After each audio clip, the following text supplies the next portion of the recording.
पिछले कुछ दिनों से इंटरनेट पे जो बवाल मच रहा है ना बॉस, उसे कोई चाहकर भी इग्नोर नहीं कर सकता। एक तरफ हमारी मेन स्ट्रीम मीडिया की जानी मानी anchor Anjana Om Kashyap prime time पर आकर कहती हैं कि ये जो यूट्यूब वाले स्टार टीचर्स है ना, जिन्हें कोई कौड़ी का ज्ञान नहीं है, ये बस अपना ब्लैक बोर्ड लेकर बैठ जाते हैं और व्यूज बटोरने के लिए ऊट पटांग एक्सप्लेनर वीडियो बनाते हैं। अब जैसे ही ये बयान आया, इंटरनेट पे आग लग गई और लोगों ने तुरंत भांप लिया ये निशाना किस पर है। खान सर और अभिनय शर्मा जैसे टीचर्स पर, जो लाखों करोड़ों बच्चों को पढ़ा रहे हैं। लेकिन भाई खान सर कहाँ चुप रहने वाले में थे। उन्होंने अपने अंदाज में ऐसा करारा जवाब दिया कि पूरी क्रेडिबिलिटी का गेम ही बदल दिया। खान सर ने सीधा कह दिया, ठीक है भाई, हमें कुछ नहीं आता, हम तो छोटे लोग हैं, तुम ही पढ़ा दो, हम तुमसे सीखने आ रहे हैं। बस ये सिखा देना कि तलवे कैसे चाटे जाते हैं, ताकि हम भी थोड़ा बहुत सीख लें। अब सोचने वाली बात यह है कि अचानक मेन स्ट्रीम मीडिया को सोशल मीडिया के इन टीचर से क्या प्रॉब्लम हो गई है। क्या इनके पास कंटेंट खत्म हो गया है? इसके पीछे बहुत ही सोची समझी क्रोनोलॉजी है, जिसे हम पंच डाउन क्रेडिबिलिटी डिस्ट्रैक्शन कहते हैं। हो क्या रहा है, मैं आपको समझाता हूँ। जब आप किसी ऐसे इंसान को या सिस्टम को नहीं खरीद सकते जो सीधा जनता से जुड़ा हो, तो सबसे आसान तरीका है उसकी इज्जत और क्रेडिबिलिटी को खत्म कर दो, उससे सीधा जोकर साबित कर दो, ताकि जब वो कभी किसी बड़े मुद्दे पर, जैसे नीट पेपर लीक या फिर सीबीएसई के पेपरों पर गड़बड़ी पर आवाज उठाएं, तो सरकार को उन पे नेगोशिएशन ना करना पड़े। लेकिन इस बार दाव उल्टा ही पड़ गया, क्योंकि जनता इन टीचर्स के साथ खड़ी है। मीडिया का ये एक्सपोज सीजन बहुत लंबा खींचने वाला है।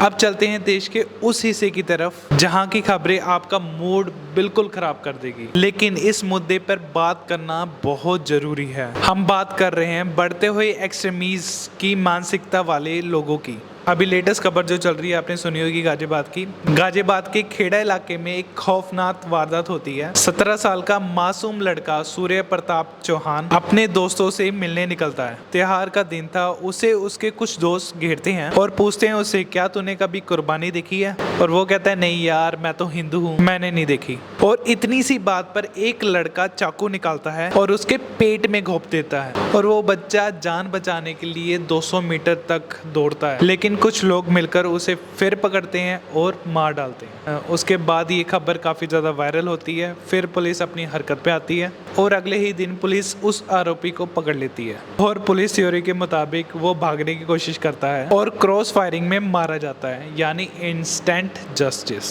अब यहाँ पर दो बहुत बड़े मुद्दे खड़े होते हैं। पहला मुद्दा, एक नज़र पर हमें देखने पर बड़ा मजा आता है, डोपामिन हिट होता है अपना कि हाँ भाई मजा आया, कितना बढ़िया हुआ। कोर्ट कचहरी के चक्कर काटते तो 20 से 30 साल लग जाते, बट पुलिस ने इंस्टेंट जस्टिस दे दिया, मतलब तुरंत हिसाब बराबर कर दिया।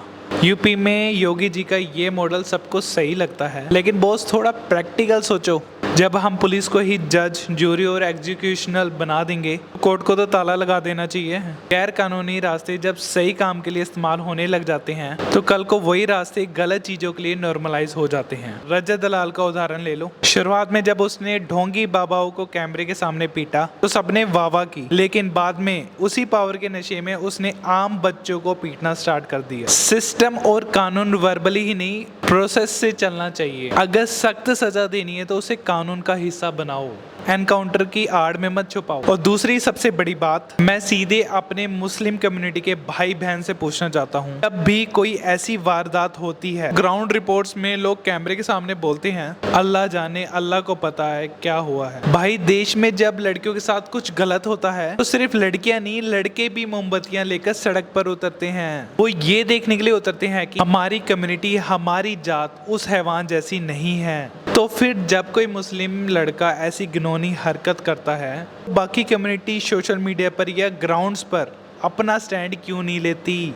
अगर आप चुप रहोगे तो आपके समाज का चेहरा ये गुंडे और क्रिमिनल्स बन जाएंगे, आप नहीं। अब बात करते हैं दूसरी खबर की। बीमार मानसिकता की हद तब पार होगी जब यूपी से एक और बड़ी खबर सामने आई। एक 18 महीने के मासूम बच्चे को एक सन की आशिक 32 सेकंड में एक बच्चे को 8 बार पटक पटक के मार डाल देता है। और वो भी पता है क्यों? क्योंकि उस बच्चे की माँ ने उससे शादी करने के लिए मना कर दिया। बदला लेने के लिए वो मासूम बच्चे को टॉफी दिलाने के बहाने दुकान पे ले जाता है और उसकी बीच रास्ते में ही जान ले लेता है।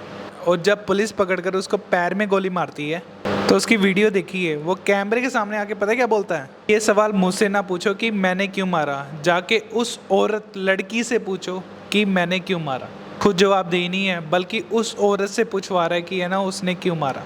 यार ये ऐसी वारदात देखकर दिमाग में एक सवाल आता है, इन क्रिमिनल्स के दिमाग में कानून का डर बिल्कुल ख़त्म हो चुका है, या तो इन्हें लगता है सिस्टम पूरी तरह फुद्दू है और या पूरी तरह बच निकलेंगे, या फिर ये पूरी तरह साइको हो चुके हैं। ऐसे लोगों को जेल में रखकर फ्री की रोटियां छुड़वाना बंद करना होगा। मौत इनके लिए एस्केप यानी आसान रास्ता बन जाता है। इन्हें तड़पाओ और ऐसी सख्त सजा दो और उनके कॉन्सिक्वेंसेस पब्लिक करो, ताकि अगली बार कोई ऐसी घिनौनी हरकत करने की कोशिश करे या सोचे भी तो उसकी रूह कांप जाए। तो बहुत भारी बातें होगी, अब थोड़ा मूड को थोड़ा लाइट करके अगली खबर पे बढ़ते हैं। बात करते हैं आईपीएल की। आरबीसी पिछले 2 साल से जीती आ रही है। हाँ, वही टीम जो पिछले 18 साल से एक भी ट्रॉफी जीत नहीं पाई। लेकिन बॉस आपको पता ही है इस बार आईपीएल काफ़ी ज़्यादा लॉस में चल रहा है, वो गिरती टीआरपी से गुजर रहा है। इस बार आईपीएल की टीवी टीआरपी में 18% 18% का ड्रॉप आया है। रेटिंग 4.5 से गिरकर 3.7 तक आ गई है। ओटीटी पर भी व्यूअरशिप 10 मिलियन से घटकर 7 मिलियन पर आ गई है। यहाँ तक कि एडवर्टाइजरों ने भी अपने हाथ खींच लिए हैं। वजह बिल्कुल साफ है, लोग बार बार क्रिकेट देखकर थक चुके हैं और MS धोनी, रोहित शर्मा और विराट कोहली जैसे लेजेंडर अब धीरे धीरे रिटायरमेंट की तरफ बढ़ रहे हैं। बीसीसीआई पूरी कोशिश कर रहा है कि जैसे नए चेहरे जैसे वैभव सूर्यवंशी को लाइमलाइट में लाया जाए, क्योंकि जैसे ये बड़े नाम हटे आईपीएल का पूरा बिजनेस मॉडल हट जाएगा। अब हम बात करते हैं आखिरी और सबसे स्टूपिड न्यूज़ की, एआई और आपकी जॉब्स पर।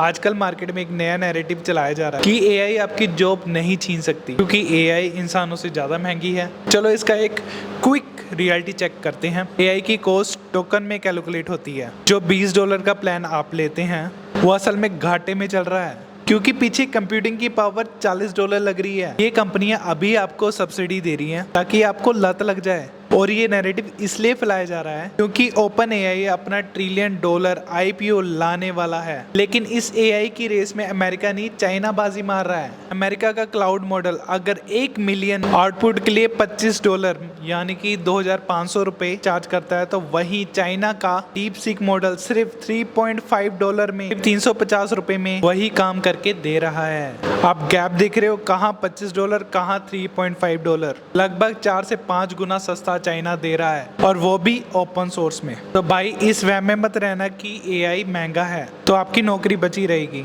एआई आ रहा है और बहुत तेजी से आ रहा है। तो आपका इस पूरे मुद्दे में क्या कहना है, आप कमेंट में मेरे को ज़रूर बताएं। अगर आपको ये इन्फॉर्मेटिव वीडियोस अच्छी लगी हैं तो आप बेल आइकन को दबाएं और कमेंट में पूछें मेरे से सवाल कि आपका क्या है और आगे कैसा कंटेंट मेरे को बनाना चाहिए।